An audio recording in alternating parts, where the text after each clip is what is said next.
kusema kuhusiana na mchezo huu? Kwanza mimi Dede nikwambie kitu kimoja. Moja kati ya vitu ambavyo vinanishindaga ni hivyo kusema kwamba utaifa kwenye vilabu. Uzalendo. Sasa uzalendo, mtu anauza mechi hivi hadharani. Mimi nawekaje uzalendo? Uzalendo? Kocha yule wa Madunduka kauza mechi. Mimi sinakwambia wewe fuatilia. Simba wenyewe wana Simba, kwani Simba yao haijui?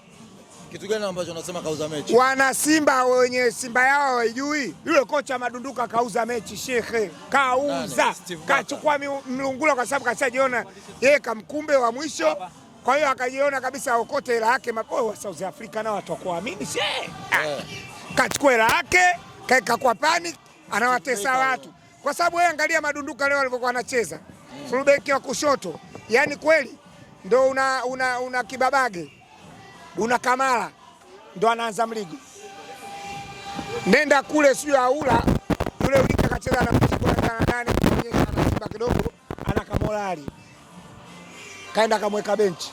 Libasegue kuonyesha tu kwamba ana kamba kiunoni kamweka benchi. Yule mchezaji alisajiliwa na matajiri wao kamweka benchi. Wewe sio Luemba, sio Luamba, sio nani kamweka benchi. Sasa huyu hajauza huyu. Tapakali mwenyewe. Wale pale wamekuja kuingia kwenye timu wako pungufu. Ndio. Lakini kidogo kamkumbe wametusua, na nilikwambieni mimi kundi la Simba ni kamkumbe, kundi bovu. Asembo jifikirie wewe. Kwenye kundi bovu kama lile, Simba na ubovu wake wote saizi ana alama 2. Kapoteza mechi ya ovyo na Experience juzi ambaye alikuwa na uwezo wa kushinda, alitangulia bao 2, si ndio? Leo ukijumlisha zile alama 2 na alama ambayo kaokota leo moja away, angekuwa na alama zake, angekuwa na alama kama takriban 4. Si ndio? Kama angeshinda juzi, si angekuwa na alama 4? Haya, chukua alama 4. Simba kapoteza mechi na Petro kwa Mkapa, ile kamkumbe ile deflection.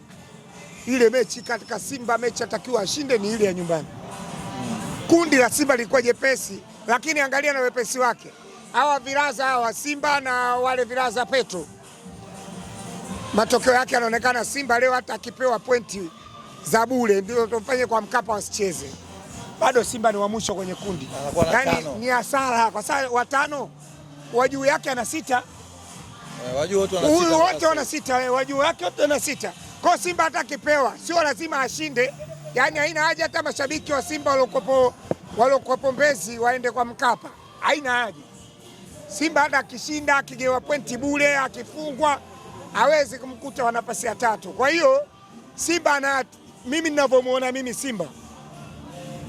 Simba kwenye viwango vya CAF ataporomoka, sio atashuka, ataporomoka. Na kuporomoka maana yake ni kwa kasi. Yaani unajua kuna kushuka viwango, ina maana watoka wa Simba uko nafasi ya 5, si ndio? Kutoka wa 5 unashuka unaenda wa 6 au wa 7. Kuporomoka maana yake Simba anaweza katoka wa 5 mpaka wa 18. Anatoka top 10. Hiyo ni kuporomoka. Simba anaporomoka kwenye viwango vya ubora vya kafu. Anaporomoka.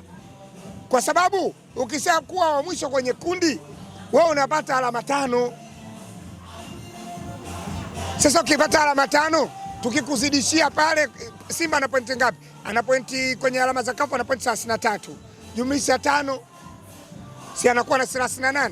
Sasa 38 wanaume wengine huko kama Yanga Afrika wakipata matokeo mazuri wakaingia robo tayari wakiongezewa alama yao wanaenda mpaka kwenye 140 47 huko 140 na ngapi huko wote.